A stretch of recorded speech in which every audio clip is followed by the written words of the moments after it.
Manga can be all kinds of things. There are folks who might think that manga has to be inspirational or profound in some way, or maybe it's just an escape for them to get away from the troubles of reality. However, I feel like manga doesn't necessarily have to be anything. I feel like it can be anything that you want it to be. It's just another form of artwork, and art is used to express feelings, explore thoughts, and tell a story, or maybe any other number of things. So hello and welcome back to my Untitled Diary of a Mangaka podcast with me, Artcrumbs. For the theme today, as you might have guessed, we're going to be talking about what it means to make manga. I guess you could call it like manga philosophy, or like manga theory, whatever floats your boat.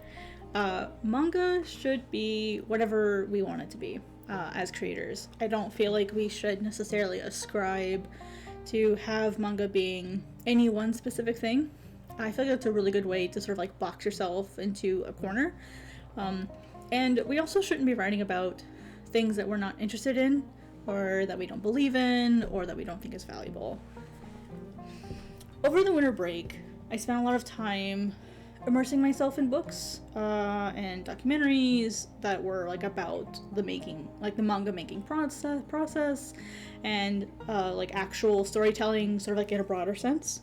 One of the books that I read, I guess I could say reread for this one, was Manga in Theory and Practice by Araki. Araki sensei, who makes JoJo's Bizarre Adventure, among many other things. But that's probably what he's like mostly known for right now. It's interesting. I'm not gonna like dig too deeply into the books here. That's gonna be for like another episode. But in general, I feel like that's one of the few books that every single mangaka should read. Anyone who wants to make manga, anyone who's thinking about making manga, or anyone that just wants to better understand manga as a whole. Like what's the approach to it? Why do people enjoy this? Why do people subjugate themselves to this, right? It's a really good book that sort of explains like Araki's approach to making manga, as far as like from a technical standpoint, giving actual advice on like how other creators can approach making their own manga, but also it looks at why he does what he does, and sort of like more abstract thought about the process behind making manga. So it's a really good like introduction to maybe like new or aspiring mangaka who don't know where to start. They need like a guide or a structure to help organize themselves. That's a wonderful book for you. There's a lot of things in the book that I don't necessarily agree with. I can understand the perspective. Like, one of the things is like his approach on like characters are the single most important thing in a story, which on a surface level I can 100% agree with. However, for me, the characters themselves tend to not be that important to me. I feel like a lot of the characters tend to be pretty replaceable with other characters, at least in terms of like their design or like how they could do things. Like, I don't know why. I just have a really weird deal with characters, which you'll discover in later episodes. I actually don't even like drawing characters, so I don't even know why I make manga. Just kidding, I do. But I feel like in general, it's 100% a book that I feel like everyone who wants to make manga needs to be reading, myself included, and so that's why I make a point to reread it, especially if I feel like I've lost my way, or I'm stuck, maybe I'm in a burnout. It's a wonderful book, so I definitely encourage it. Another one that I read that I really enjoyed, I read this one a lot over break, especially like a couple chapters, is the Short and Jump Guide to Making Manga. This is also a book that I feel like everyone who wants to make manga should read, even if you're not interested in getting into Shonen Jump. And the reason is the book looks at it. I think it heavily focuses on the mental aspect of getting into the manga industry. The idea that you're going to have a lot of failure initially is something that we all kind of know instinctively, but nobody talks about, right? Like, we don't want to talk about our failures. We don't want to acknowledge that we've submitted 50 one-shots and nothing's gotten published, as like an extreme example of like someone, we don't want to talk about those things. And one of the things that I've kind of noticed in like our existing indie manga community is like the grind set mindset, which I feel is absolutely stupid and should be abolished. I absolutely hate hustle culture and the grind set mindset. I feel like it's really, really dumb. And I feel like in the West, because it's our culture to have the sort of grind set mindset, that's just how we are, especially in the United States. I feel like that's like infiltrating that, and we also like hear the stories of mangaka like working, you know, crazy hours. Like we've all seen like that schedule floating around on the internet of, I forget who it is, like that mangaka's schedule, and it's absolutely horrific. I think they sleep like 4 hours a day, like the majority of the week, which is terrifying. You know, so like we're used to just go. But what's really great about this particular book is it focuses on like, so the book starts with Kosei, who's just like a little kid. He wants to make manga, and like for his first portfolio review, he just takes fan art, basically. That's it. There's nothing else. There's like no pages made, no sketches of pages made. There's like nothing else, and you follow his journey to getting published, which is really, really cool. So you get to, it's sort of done like interview style, where you see like Kosei and the 2 editors that he works with having conversations about what it means to make manga, and when you hit burnouts, what do you do? Like, what's the technical aspects? How do I get published? How did these like really great creators get where they are? And within the book, they also have like an example nim, which is like they provide a 2-page prompt to various mangaka, and those mangaka submitted their name for them, like just their 2 pages of storyboards. And then there's also interviews for popular mangaka in the back of the book, which, so overall, it's just an amazing book. And it's really, really inspiring to me. It sort of like got me through the sort of like slump that I had when I was creating like the final pages for Onami and having to deal with like revision. I think I did 3 separate revisions for Onami before it finally got approved, which was really discouraging, because it's like, oh my god, I'm not good enough, I'm never gonna be good enough. And so like when I finally got that approval from Misashi-san, it was like the most exciting moment ever, and I could totally relate to the main character. So yeah, it's a really, really great book. I definitely recommend it. Even if you want to make shoujo and josei, please read it. And then the last 2 books that I read, which aren't technically manga books, but they do focus on visual narrative storytelling, is Hayao Miyazaki's Starting Point and Turning Point. And these books sort of follow him through like the first part of his career, I believe, until like the 90s. And so it's a wonderful book to sort of understand Hayao Miyazaki's experience being an animator. He has also made manga, by the way, or like Emono manga, which is like, they don't classify it necessarily as manga, at least in like the afterword of the book. They say, we can't really call this a manga, so it's this instead. But it's a wonderful book, and I think it's really interesting. And when you read Shuna's journey specifically, like you can really see like the influences that book had on his future titles. Specifically, like you can see like references to it in works like Princess Mononoke and Nausicaa. You know, and even like House Moving Castle, like you can see like references to it, which is so cool, by the way. So I would definitely recommend checking out Shuna's Journey if you're a big Hayao Miyazaki fan, but also checking out the Starting Point and Turning Point books, because while the focus on those books is on animation is just another form of visual narrative. And if you guys don't know what visual narrative is, that's fine, that's why we're here.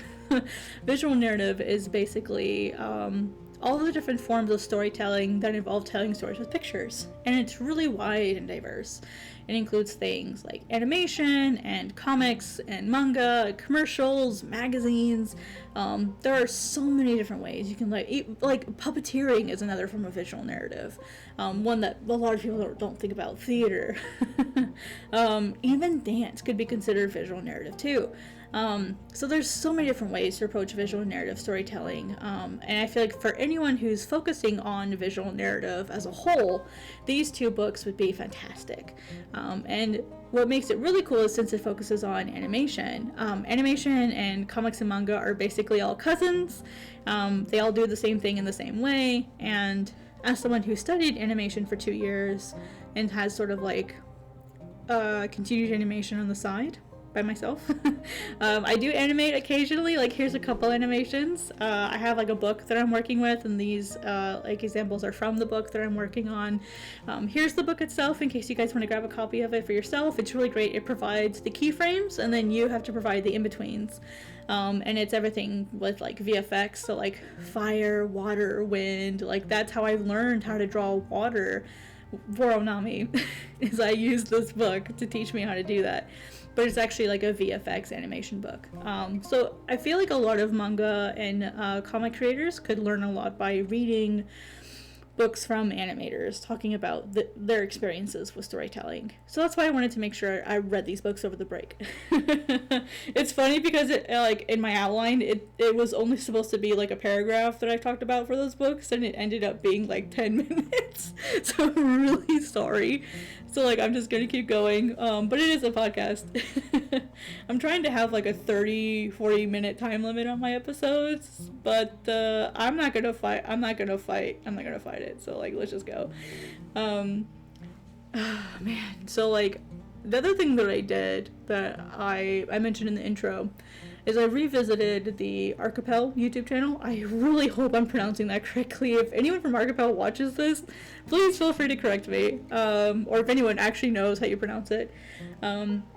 But the channel itself has a lot of documentaries about a variety of creators in the visual narrative space. Mangaka, character designers, and environment designers, layout designers, animators, mangaka, all kinds of people. It's fascinating. Some of my favorite episodes, I may be a little biased because I make manga, but some of my favorite episodes feature Shinichi Sakamoto, Hiroyuki Take, and then there's one specific one that's, I believe it's called Alternative Paths to Manga, and it talks about the sort of like alternative manga movement that's in Japan. And that particular video was how I learned about Gekiga. And Gekiga, I don't want to get too much into it in this particular video. I have a whole separate video planned for that. But to give you like a Cliff Notes version, by my understanding of it, Gekiga is initially started as sort of like an alternative movement to manga. Gekiga is technically not manga, it's technically a separate medium, but the lines have kind of blurred over the years. But Gekiga was a movement to sort of focus on the realistic stories, I guess. The mundaneness of life, the beauty in the ordinary, but also focus on a less exaggerated life. Because if you think about it, a lot of manga is overly exaggerated, right? It's dramatized to the point where it's like, real life isn't like that at all. But with Gekiga, it focuses more on, this is the reality of life. This is how people react. Like, this is the mundaneness of like what it is.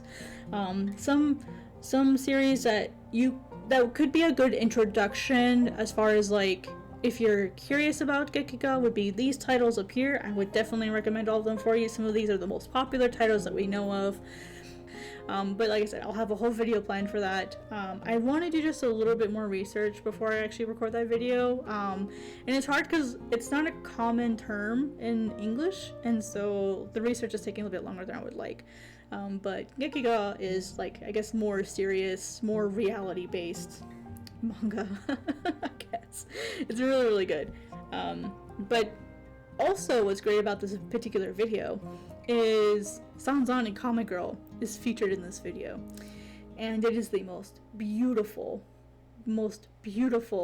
like watercolor colored manga I've ever seen in my life. Not that I've seen very many, but that's why it's special. Is when I was learning about manga, I thought manga had to be black and white. I thought manga had to be done a certain way. I thought it had to look a certain way. And this manga is done traditionally, and it's in watercolor. It's so gorgeous. It's so beautiful. Like, I had to get my hands on a copy of the book, so I was hoping that this book would be in by the time I got to talk about it, but it's not, so hopefully it'll come in. But yeah, it's beautiful. But this video introduced me to all of that. Like, all the different paths of like what manga could be. And that video actually inspired this video, why I wanted to talk about this sort of stuff.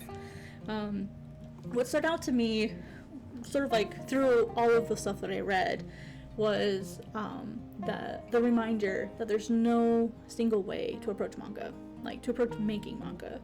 There's no right reason to create it. There's no correct way to create it. There's no message that it has to contain. There's something, I guess like this concept, the fact that there is no right reason or correct method to creating manga, is something that we all know, like internally. Like we all know, maybe like on a surface level, that this is the right way to do things, or like we all know that, oh, like you can make manga however you want, but I feel like a lot of us don't internalize that, right? I feel like the realization of that hit me harder this particular time around, because I've been kind of depressed, I've been kind of down. Like I've still been productive and I've still been doing things, but it's taking me longer to finish pages. I'm doubting myself more. I think part of that is just because of like some of the successes that I've had over the last year. Like I've had to level up so much, and now I've kind of like reached a plateau where it's like, what now?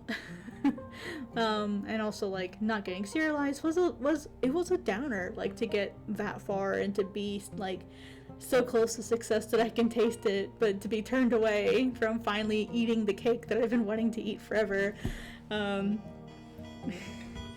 That was my phone, I'm sorry. That was my alarms and messages. I'm just gonna leave that in. I'm not even gonna bother to edit that out, because that's life, I guess. It was just my alarm telling me that it's 7 o'clock. So sorry. But yeah, so again, going kind of circling back, let's get serious, y'all. Again, we all know that there's like no right reason to create manga or like a method that we have to follow. But if we all know this, why does it feel like so few people, including myself, actually apply it to our life? Why do we apply it to others? In the sense that like, you have to do it this way or you're wrong. You have to do it the way that I tell you to, or you're a hunchback, or you're an NPC. Or if you don't do it the way that I do it, you'll never get published. You know, like you have to do it the Japanese way, or they're never gonna like want to publish your work.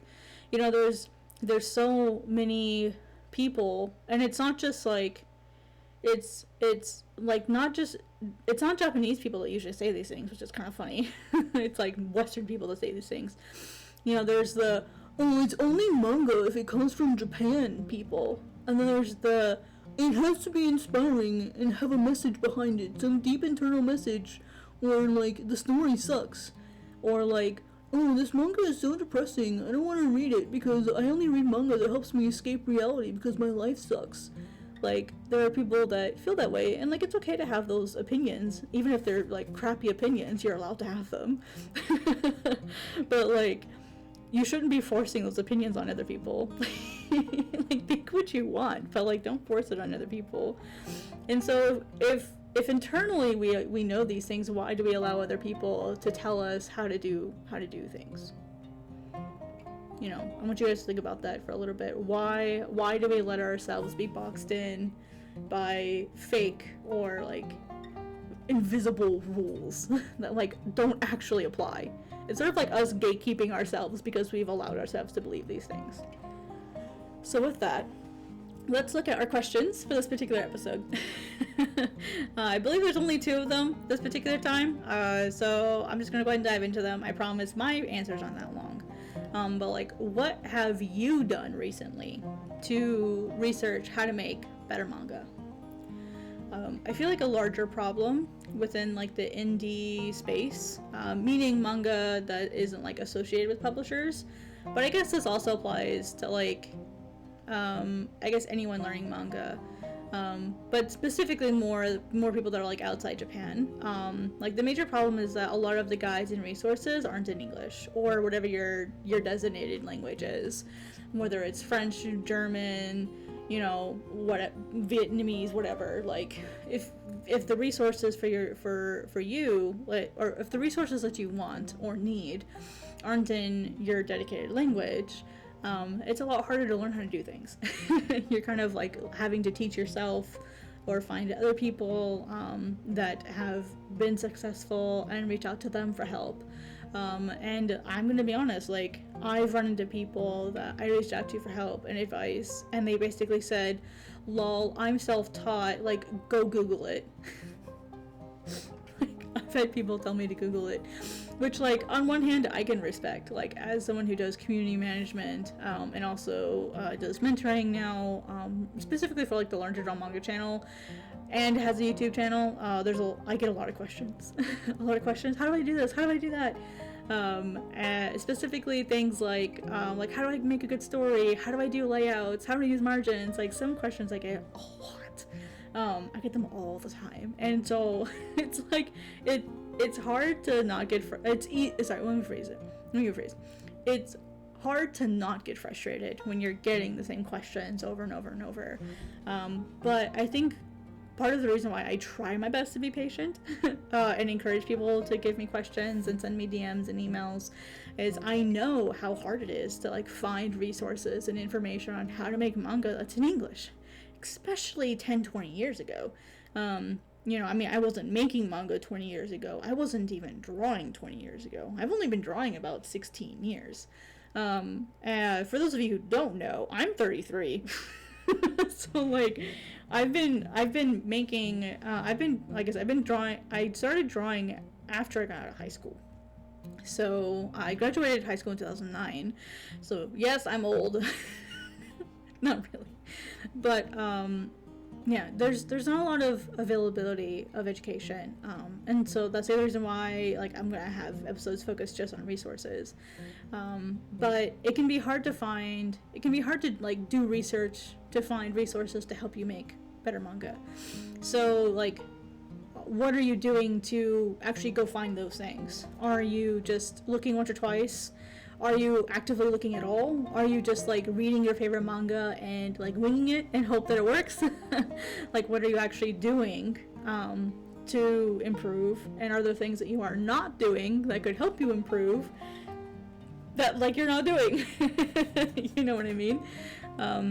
Like, also, it's the little stuff that maybe you don't notice that you're not doing.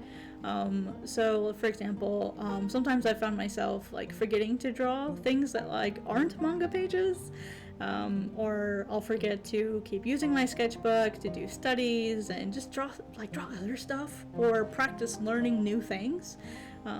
You know, like, for example, perspective is definitely something that I could do better with studying more, as far as, like, utilizing 3-point perspective, better foreshortening, dynamic, like, angles, that type of stuff is definitely something that I need to be focusing more on, as well as doing, like, urban backgrounds, like cities and buildings and interiors. Those are things that I should be focusing better on, as well as, like, how to draw people, because I hate drawing characters. But yeah, like, there's always stuff all of us could be focusing on improving. So, like, yeah, figure out what those things are and maybe create a schedule for yourself, or maybe a list of things that you would like to start focusing on. But I'm curious to see, like, what resources or advice or maybe suggestions you guys have in the comments below, so please feel free to answer that question if you have resources that you feel will be really helpful to people. That'd be awesome. So for the next question, what does a successful manga look like to you? Like, you specifically, you listening. What does success mean to you? And you can answer that question however you like. And I'm pretty cognizant of the fact that answers are going to be different depending on if you're a reader, if you're a creator, but either way, like, I'm really curious to know, like, what you guys think a successful manga looks like. Is it selling a lot of copies? Is it getting an anime? What about, like, independent manga creators, dojinka? Like, what about them? Like, what does a successful indie creator look like to you? Like, what are you using as, like, the barometer to define successful? I guess for me, what that would look like is, are they happy? Every creator is going to have different goals, and so each manga itself might have a different purpose for that specific creator. To use an example to sort of clarify, because I know that's kind of a weird phrase, like for example, some people might create a story just for the reason of getting it out of their heads. It's not going to be their magnum opus. It's not going to be this like big idea they're going to submit to publishers. It's not going to be a one-shot. It's maybe like 4 or 5 pages that they do for funsies because like they thought of a funny moment with their characters. Or maybe it's a fan comic and they want to share the love of like this particular fandom with other people in the fandom. Or I don't know, maybe there isn't a comic that exists of it, and they love the series so much that they're going to make an entire manga of it, just so that there's a written version of it, like I'm doing for the Okami game. You know, I love Okami so much that I'm making it out of like pure love for the game. But I'm not expecting money out of it, obviously, because it's fan art, it's copyrighted content. I know Capcom doesn't really care that much, but I still would feel weird accepting money for it. So I'm not gonna monetize it anyway. But I just love Okami that much. Okami is why I make art in general. So like, thank Okami that I'm here. Thank you, Kojima. Thank you for making this. I really appreciate you. You have changed my life. Another example might be like creators that create a one-shot to be able to submit to a publisher in the hopes of getting serialized or having their official debut as a mangaka. I learned recently that if you get your one-shot published, that counts as your debut. So I guess I'm debuted now. I didn't know that counted. Now it does. It could also be making a living off of that manga. It could be creating an anthology where you have like a group of people that publish together, also called a circle. So there's a lot of different ways that we define success and how we define success, and both in ourselves and other people can determine a lot of how we look at other creators in the space, how we view others through our own biased lens, if you will. And I guess like this is sort of like a follow-up question. Do you ask other people what success means? You know, do you define what success is and then apply your definition of success onto other people? I feel like that's a very interesting question for us to think about in ourselves, because like I said, my answer is that, are they happy? Are they getting out of manga what they want? I mean, remember, my job is community management, and so I spend a lot of time assisting other creators, specifically like, you know, on Global Comics where I work. Like, what are their goals? Is it more readership? Is it more money? All of those things. Like, what is their goal, and are they reaching that goal? And if not, how can I help them achieve that goal? Like, so for me, I just want to see people happy. That's all I care about. Like, I don't care if they like me. I don't care if they don't like me. I don't care if they do it for fun. I don't care if they do it for money. I don't care. I just want you to be happy and to be a nice person. That's all I care about. So ask yourself, am I judging other people's success based on what they feel is successful, or what I feel is successful? And I guess like another fun question is there a time where either one is the correct thing to do? If you're in a position such as being an editor, your definition of success is probably more important. I don't know, I'm not an editor. Why do you think I needed one? Because I'm not an editor.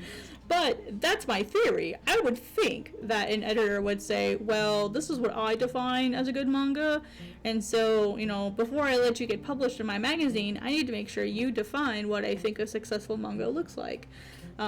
If you're not an editor, you don't have a magazine, I don't think you have any damn right to tell people what success should look like. You know, unless they ask you, of course. Like, if they ask you, hey, like, how do I define success, then give them the answer.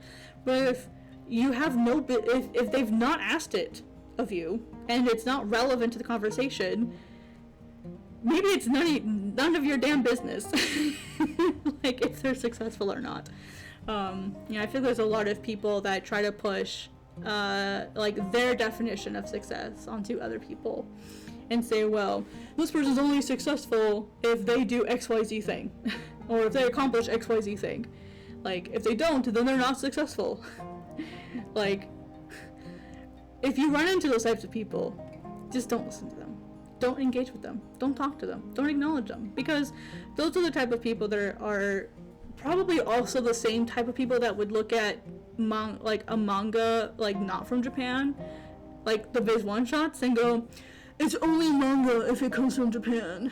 It's not, I'm a purist. Like, only real manga comes from Japan. So I've run into those people. It's frustrating. Or like, I only read manga if it has an anime. And like, okay, maybe this is a hot take, but I do not define a successful manga as getting an anime. Some of you already know this, but I don't want an anime. If I were to ever get published or serialized, I don't want an anime. I don't know if I'm gonna have a choice in that, but me personally, like, I prefer to read manga over anime because I understand that anime are adaptations, but for me, I think most of them are bad adaptations. They change too many things. I feel like they try to create their own version of what they think the story should have been, like, depending on the studio. And I mean, it also depends on how involved the mangaka is. Like, for example, Hiromu Arakawa and Rumiko Takahashi were, like, they gave their blessings to say, do whatever you want with it. Especially Hiromu Arakawa, if you're familiar, Full Metal Alchemist. Almost said the Japanese name. What a weeb. But yeah, like, Hiromu Arakawa gave them their blessing and was like, yeah, have fun, like, go do whatever. And so while I personally do not like the first anime of Full Metal Alchemist, I do enjoy Full Metal Alchemist Brotherhood. And that's a personal bias, but I'm not going to go out there and say that, like, oh, you only have a successful manga if your anime, like, sticks to the manga. Like, it has to stick to the manga. You know, like, that's none of my damn business. Like, I would rather read the manga because that's the original story. For me, it's more like that's the closest or, like, purest form of this particular story. Now, while I am having to read things in English, that's one of the benefits to learning Japanese, is hopefully, maybe someday, I can better understand what the original intent of the story was by being able to read in Japanese. So just thoughts and examples and ideas to sort of get you guys moving. So, it's been 30 minutes. It's been long enough, my friends. One of the things that I would like to do, sort of at the end of each of these episodes, is talk about things that we're grateful for. If you guys don't want to participate in this part, that's perfectly fine. I understand. But I want to do this again because I want to just create an air of positivity in our spaces. I feel like with the world going the way that it is, there's a lot of negativity, and I would like to keep a positive space. So I'm grateful today for having a townhouse that gives me the luxury of multiple rooms. I have a 2-bedroom townhouse. And the reason why I'm really appreciative of it is this is the first time I've had a 2-bedroom townhouse to myself. Being able to have separate spaces for each activity is really great. I've always heard that it's better for your health to have, like, a space for sleeping and a space for working and a space for eating. And historically, I've always lived in, like, 1-bedrooms or studios, where I've always had, like, my bedroom and my office and sometimes my living room all in the same place, like the same room with the same walls. Especially when I lived in my studio, my office and my bed were like 10 steps apart from each other, and that's not very conducive to taking breaks. It's very tempting to get up and go, well, the desk is right there, I should go ahead and get up. But since I've been able to sort of separate the activities, I feel like it's been better for my mental health, but also my physical health, because, you know, I can actually go into an environment and go, okay, this is where I rest. It's okay to rest. I don't have to feel like I have to work, which has been great. Another thing I'm grateful for is I do have a monetized YouTube channel, and this may seem like a weird thing to talk about in this particular episode, but the reason why I want to do that is having a monetized YouTube channel is something that will help me be able to accomplish my goals more. I do want to become an independent mangaka, and I feel like being able to utilize YouTube and manga together to sort of create a community that talks about manga and enjoys manga, and we can talk about the fun things and maybe the not so fun things or controversial things. I want to be able to create a community of manga creators around myself and other people. Maybe I can inspire other people to create their own YouTube channels and start their own journeys. And having this podcast sort of allows me to share my experiences as a mangaka and get paid for it. So I do feel really bad not being a good steward of my channel up to this point, and I'm working on being better every day about it. But I'm really thankful that I can start this podcast with a channel that's already monetized. So thank you all for your support. You all deserve better, and I'm working on that. I will be better. The last thing I want to talk about being grateful for is rain and thunderstorms. Rain brings water to dry land so we can all have crops to eat. But it also is water for us to drink. And listening to rain and thunderstorms is probably like my favorite way to work. I don't know if you guys are able to hear the rain and the storms going on, but it's probably one of my favorite things to listen to while I draw. We've got some storms going on right now. It's just very relaxing, and I'm pretty sure I'm going to sleep really good tonight. So with that, that's the end of the podcast. Thank you guys so much for being here for like my first full official episode that kind of talks about making manga. I hope you guys found it interesting. The next episode we'll be talking about look back, so I hope you guys will join me for that one. So once again, my name is Artcrumbs. This has been the Untitled Diary of a Mangaka podcast, and I will see you guys next time. Take it easy and have a wonderful day. Don't forget to subscribe so you don't miss out on future episodes. Have a great night. Ciao.